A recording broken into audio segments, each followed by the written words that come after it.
And on the North Homestead Chrysler Jeep Dodge Ram hotline, Meisel. Zach Meisel covers the Indians, does a fabulous job of it.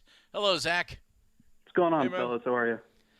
Good. Well, I'm kind of excited about Aaron Savali coming back tonight. I'm more excited about Aaron Savali and Shane Bieber coming back next year. But it would be nice to see Savali go out and knock off some rust and get on track so that his off season is normal. Zach, is that a possibility?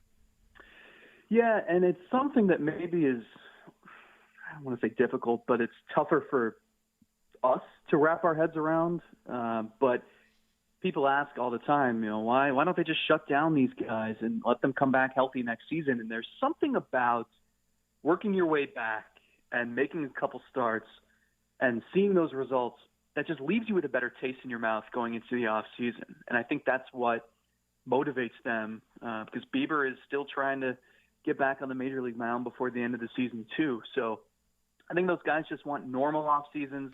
They don't want to be wondering, it's been so long since I pitched and what if I just don't have it or what do I need to work on? You actually can go out there and get a feel and remember what it's like to go through your mechanics and all that. And then you go into the off season and I think it's a lot different and you have more positive momentum going into next season. So I think that's kind of where they're at. That's where the team's at. And it starts with Savali tonight. What do you think needs to be accomplished between now and the end of the season? What do you want to see happen? Yeah, I think it's funny because we said we knew this would be a year of transition on certain fronts, right? Where you had a younger roster, you needed to see guys develop, and this team was sitting in a pretty good spot in the standings in, I don't know, late May or early June. But I remember we're talking, and it's like, we haven't really learned anything. Like, none of the young players have made strides or they haven't even gotten opportunities, and it's just, what is this going to look like in September? And, well, here we are, and it looks very different. And I think you look at the pitching staff, and I know you guys have even talked about you feel more optimistic now than you did maybe a month or two ago, and it's because you can see what that starting rotation is probably going to look like next season, and it's 5 guys who are capable of quite a bit. So you've seen the progress with McKenzie and Quantrill, and yeah, like that's on the priority list is have them finish strong so that you have, again, as much momentum going into next season as possible, and that you don't have to even think about addressing the rotation. But I think on the position player side, there's still so much to sort out. You look at that lineup and you can say Straw, Rosario, Hernandez, and Reyes. Those are 4 guys who either get on base or drive in runs at a pretty good clip. So I think you're pretty comfortable with what you have there. But the rest of the lineup is full of question marks. I mean, is Bobby Bradley your long-term first baseman? Do you have any idea who's going to start in the middle infield or where Rosario is going to wind up playing? Yeah. Any of these outfielders worth keeping long-term aside from Straw? So there's a lot to figure out, a lot of guys moving in and out, and I don't know how conducive that is to getting good enough reads on them to know what they're capable of. But you have to come to some sort of conclusions because you're going to have to make decisions. And so you need as much information to base your decision on as possible. You mentioned Ahmed Rosario. Zach, he's been terrific. But if he's your starting shortstop, are you looking for an upgrade? Yeah, defensively he's not very good. And the issue, you could live with that because he has produced offensively and you like his speed at the top of the order. And there are a lot of good things there. And he's only 25, so he's not a finished product in any facet of his game, or it doesn't have to be. The problem is you have so many guys waiting in line for an opportunity to play somewhere, probably in the middle infield. Andres Jimenez is one of them who's up in the major leagues now, and I don't know that they really know exactly what to do with him. Gabriel Arias has had a pretty good season at AAA and is going to have nothing left to prove there next year. So he's a better defender than Rosario. Should he play shortstop? Where does that leave Rosario? Does he have to learn a new position this winter? Or if you're going to say, okay, well, we're going to start the season with Rosario at shortstop and just make someone knock our socks off and then we'll move Rosario. Well, then where are you moving Rosario? Because he needs to learn he can't learn left field in May next season. So they're going to have a clear direction with him so that they can prep what might happen if Arias is ready or if Jimenez shows some life at the plate. Because it doesn't end there. I mean, at Double-A, they've got Tyler Freeman and Brian Rocchio, and those guys are going to be ready in the next year or two, probably Freeman much sooner than Rocchio. But I mean, it's just that there's a long list of middle infielders. And a lot of them are better defensively than Rosario is at shortstop. So you just have to figure out what the right configuration is here. But to do that, they didn't have Ahmed Rosario try center field until there were only 2 weeks remaining in spring training. You can't do that again. So if he's got to learn somewhere new, you have to make that decision early in the offseason so he can dedicate himself all winter. Left field? I guess. Part of it, too, depends on second base. They have a lot of trade assets. So if you're thinking of, okay, well, where do you want to upgrade in the lineup? Well, who do you want to swing a trade for? It's probably an outfielder, maybe a first baseman. Where does Nolan Jones fit into this equation? I mean, there are so many players that we still don't really know what to expect from. And so it becomes difficult to try to, at the same time, you want to win games, so you need your most productive players at the major league level, but you don't know who your most productive players are yet. So I don't – it's a very difficult puzzle. There are more pieces than came with the box, and you're wondering, how did all these get in here, and how do they fit together?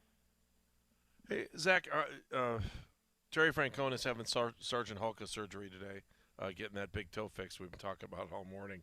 Where is he as far as progress of getting healthy? And, now we know he's having surgery today, but what's the word around the press box?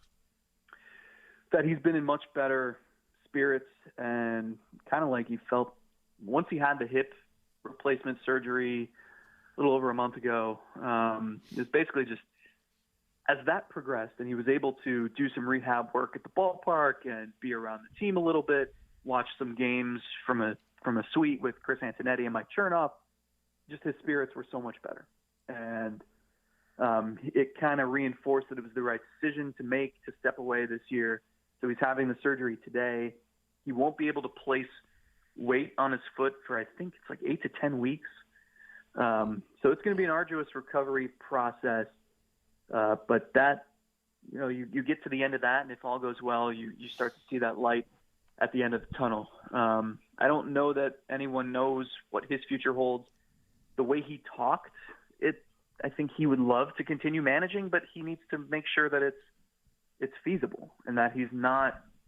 I think he felt like he was doing a disservice to his fellow coaches, and he wants to make sure that that's not the case, that he can handle every aspect of his job. And I don't think he'll know if he's able to do that until he gets further along in this process. Your gut tell you he'll be the manager next year? My gut tells me a lot of different things. Stay away from tacos on Tuesday. Yeah, it depends what you ate. That's what I was going to say.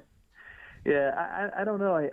I've gone back and forth on this. I think the default setting here is that like his love and his passion and his enthusiasm haven't waned.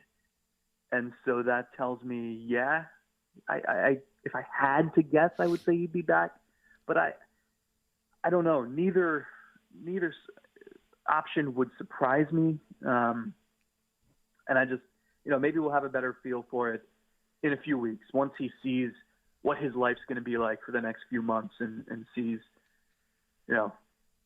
does he get that itch when it's November and he's maybe making some progress in the recovery and can see that light at the end of the tunnel?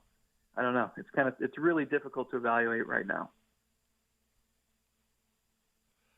Zach Meisel joining us. Can we go back to second and short real quick?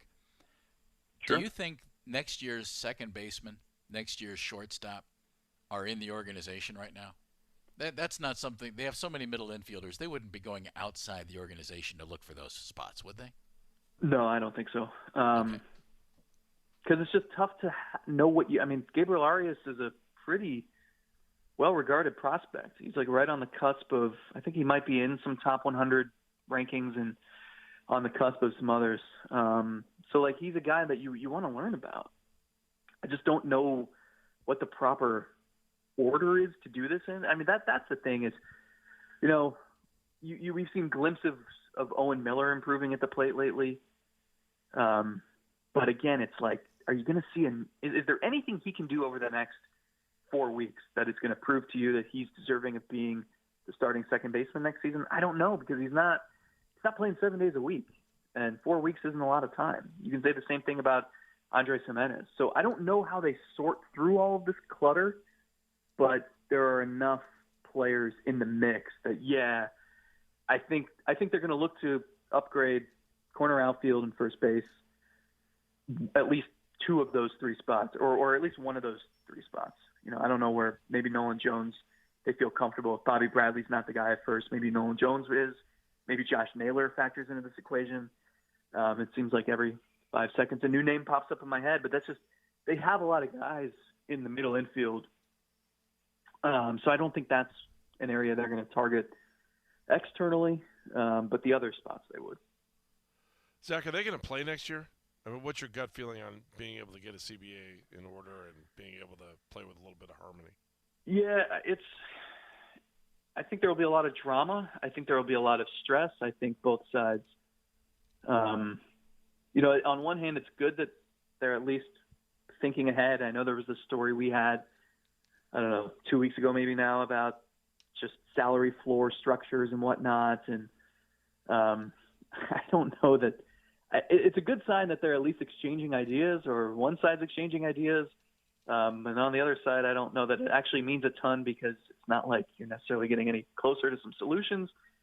Yeah, this type of thing seems to always come down to the wire, whether it's going to happen or not.